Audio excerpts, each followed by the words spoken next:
Hello, how's it going? Let's get ready for step 2. This is video 2 for the central limit theorem. We just went over there to the board, if you can see over there. Now we're going to move over to the PowerPoint with a quick example. You're already familiar with the first couple of pieces of the central limit theorem, actually the definition of the central limit theorem. Here comes an example that we would usually do in class. So I want you to imagine I gave everybody a dice. And let's pretend that I gave you the dice. So here's your dice. And you're going to roll that dice one time, and we're going to record that roll. And all 90 of us, but we're going to pretend there's 6,000 of us in here, are going to do the same thing. But they're just going to record the one roll. So here we go. Boom. Central limit theorem. So over here we have the trial and the value. So yours is going to be one on there. Let's say you're the first roll. You're number 1. So we go through there. So you're going to be known as X1. Not X bar 1, but X1. Because that's our first observation, and we're only rolling the dice one time. So we roll it, ba-bam, it's a 4. Nice work, it's a 4. I'm going to record that over here on the table. So there it is, X1 and 4. Now we're going to go to the second guy in the room, and I'm going to say, hey, what did you roll? And I'm going to say, hey, well, you're X1, so he's got to be X2. So he's X2, he rolls his dice, bam, it's a 3. Only rolling it one time, and we're recording the values. These are the individuals. Just like from the last video, these are the X's. So we haven't taken any averages yet. We're just getting the original distribution. So we're going to roll it again. So we go to the next guy, X3. Boom, he rolls another 3. He rolls a 3.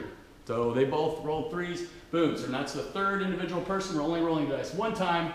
Record that 3. So then we go to the fourth guy. You get the idea. He rolls a 1. And we're going to keep going. We're going to do this 6,000 times, but X5 is coming up next.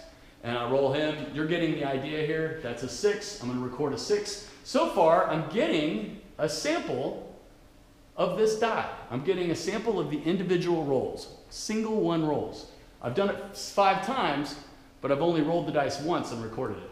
So now let's pretend that I do that a bunch of times. And I get down to X5,999 and X5,999, and it turned out to be a 4. So then I'm going to finally finish off with the 6,000th person, and they roll a 5, and we've got it. We've got 6,000 numbers here. So I want you to think, with 6,000 numbers, how many ones do you expect? I'm not saying you're going to get that number, but out of 6 on a dice, probably 1/6 chance you're going to roll a 1. On a fair dice, how many 1s, 2s, 3s, 4s, 5s, 6s do you think you're going to get? So let's check that out. So hopefully, maybe you said, hey, you're just as likely to get a 1 as you are a 2, 3, 4, 5. So out of 6,000, I expect to get somewhere around 1,000 1s, 1,000 2s, 1,000 3s, 4s, 5s, and 6s. It's some sampling error in there. Of course, they're not going to be exactly 1,000, 1,000, 1,000, 1,000, 1,000, but they're all about even. We call this a uniform distribution.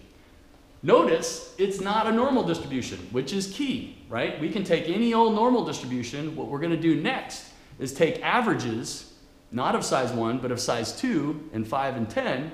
Next one is size 2, and see what that distribution looks like. The distribution of the averages. These are of the individuals. Notice, not normal. So going on to the next one. So let's say, boom, now we're going to roll it twice. So notice, we're going to roll 2 dice. So now imagine I gave you another dice. You're going to roll it, and you're going to take the average of what's on the 2 dice. You're going to take the average on what's both dice. So I do it. Boom. I roll it. There you go. You rolled a 3 and a 4. So you take that average. It's 3.5, and we record it. There it is. Notice the difference between this and the first one. The first one was the distribution of the individuals. This is the distribution of averages of size 2. So here we go. We go to the next guy. We gave him another dice, and he rolls it. Bam, he gets X bar. Notice there's a bar on that now because it's an average of 2 dice. He rolls a 6 and a 1, also rolls a 7. So we record his 3.5. And we're going to keep going. Boom, X3 rolls his dice. He rolls a 1 and a 3. That's an average of a 2. And we keep going. X4 bar, we're looking at the distribution of these averages now. He rolls a 2 and a 4. That averages a 3. X bar 5 has a 5, that's a 5.5. And you get the idea. We keep going on and on and on until we roll 6. The 6,000th person gets his second dice. We roll it, and he ends up with a 3.4. So okay, so now let's look at the distribution looking at the distribution of those averages. And I want you to think before I put it up there, what would have to happen? How many ways can you get an average of 1? How many ways can you get an average of 1? So pause the video there and think about it. So hopefully you came back from pausing the video and said, hey, there's only one way that I can do that, is if I roll a 1 on both dice. But now think about how many ways you can get a 2 or a 3. An average of a 3 could be a 3-3, or it could be a 2-4, or it could be a 1-5. There's lots of ways to get 3s, only one way to get 1. And think about 6s. Only one way to get an average of 6. Roll 6 both times. So if you were actually going to look at the histogram, it would look something like that. Not a uniform distribution, but a normal distribution. Whoa, I just think that's awesome. So notice that 1 and 1 don't happen very often, but 3s and 3.5s, 7 is the most likely. If you roll the dice, there's a 1/6 of a chance you're going to get a 7. And you can see that that's the most common one, so the average, most common average is 3.5. The key here is that the average is normally distributed. So this is why, if you wanted to kind of another visual of why, there's only one way to get the 1s, there's only one way to get the average of 6s, and there's lots of ways to get an average of 3.5, right? There's tons of ways. So that's just mimicking that distribution. Let's go on now to averages of size 5 and see if we can't notice something here. So now we're going to take X bar 1. There's 5 dice. Now I'm not taking averages of 2, I'm taking averages of 5. If you do that, it's a 3.6. Next guy down the line rolls his 5 dice. They're a little bit different. He gets a 3.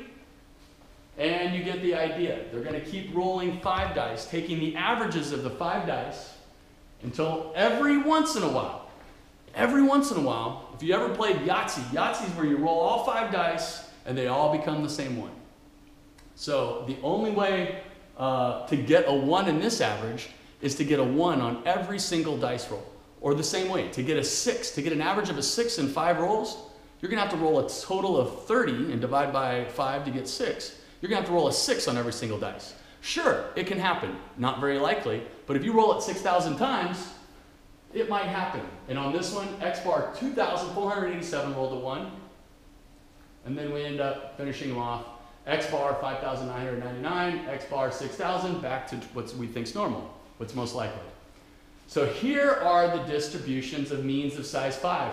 Remember the 2, they were a little more rounded here. The standard deviation, aka the standard error, was a little wider. Now this one has a little more of a peak and still normal looking. Definitely not the uniform distribution we saw earlier. So what if I took, notice these are of size 5. What if I took of size 10? Hopefully you're really excited. What about 10, you say?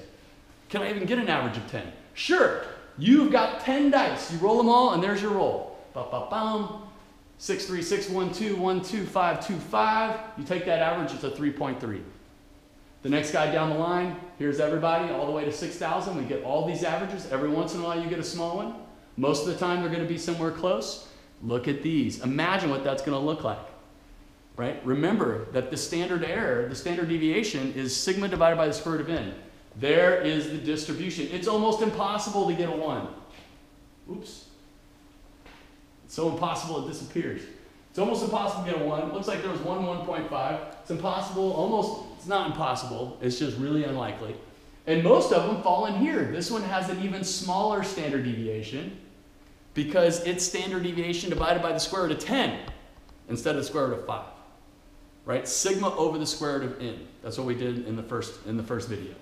So that is the standard deviation of this. And remember, the mean has a mean of 3.5.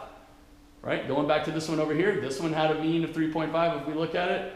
This one here, in the very beginning, when we looked at the 2s, I had to go back, and this one also had 3.5. Right? So the averages are always the same. I know the 5 looked a little funky, but that's just because we didn't sample enough. So I'm going to get back to where we were. There's the ones of size 10. It's smaller with the same average. So here is the idea. The idea here is that this was the individuals. This was the distribution of the individuals, n equals 1. This is the distribution of the dice of n equals 2. Notice in 1, it has mu x and sigma x, whatever those happen to be. This one, I'll tell you right now, mu x is 3.5. This one has a normal distribution, whereas that one was uniform, and its mu x bar equals mu x. There's a little bar right there, mu x. And sigma x bar equals the original sigma x over the square root of 2.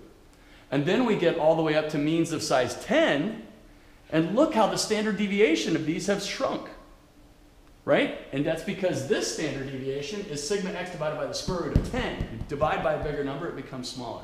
We're going to get plenty of practice with that. So this again, mu x bar, this is mu x bar. Mu x bar equals mu x. Sigma x bar equals sigma x over the square root of 10. So last piece is, so this is just the idea, central limit theorem, the distribution of the sample x bars as the sample size increases approach a normal distribution.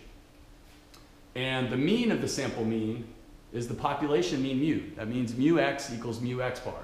Mu x bar equals mu x. It has the same mean, but the standard deviation is smaller, meaning the more people we sample, the more accurate we can be. So sigma x bar equals what we call the standard error.